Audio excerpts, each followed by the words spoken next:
एक आदमी नींद के एक कैप्सूल में जाता है, उत्साहित होकर इंतजार करता है कि मशीन उसे सुला दे, लेकिन जल्द ही समझता है कि मशीन काम ही नहीं कर रही।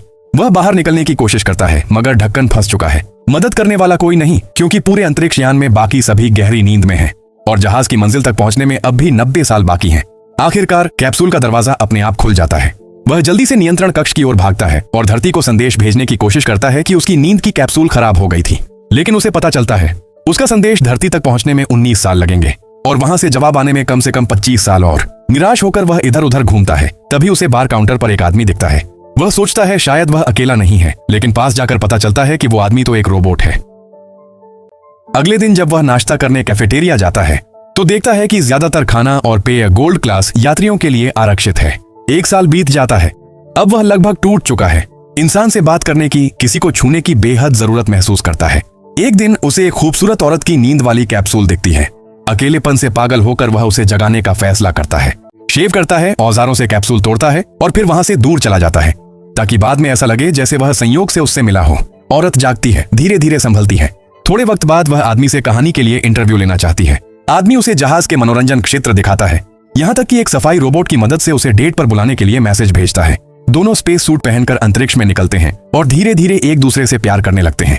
लेकिन एक दिन औरत को सच्चाई पता चलती है कि उसने उसे जानबूझकर जगाया था। उसका दिल टूट जाता है और वह उससे दूर चली जाती है। वह रोज माफी मांगता है, लेकिन औरत उसे माफ नहीं करती। इसी दौरान एक उल्का मीटियोर जहाज से टकराती है।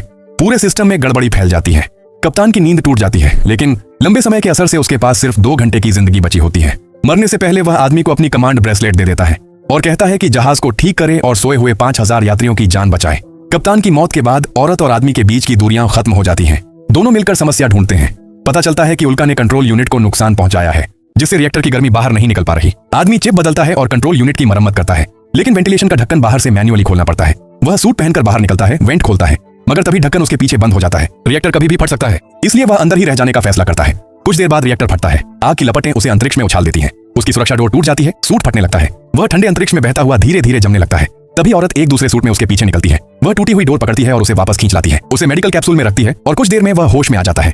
लेकिन अब उन्हें पता चलता है कैप्सूल सिर्फ एक व्यक्ति को ही दोबारा सुला सकता है। आदमी कहता है तुम इसका इस्तेमाल करो, लेकिन औरत इनकार कर देती है। दोनों साथ रहने का फैसला करते हैं। 88 साल बाद जब जहाज अपने गंतव्य तक पहुंचता है, बाकी सभी यात्री जागते हैं और जो नजारा वे देखते हैं वह उनकी उम्मीदों से एकदम अलग होता है।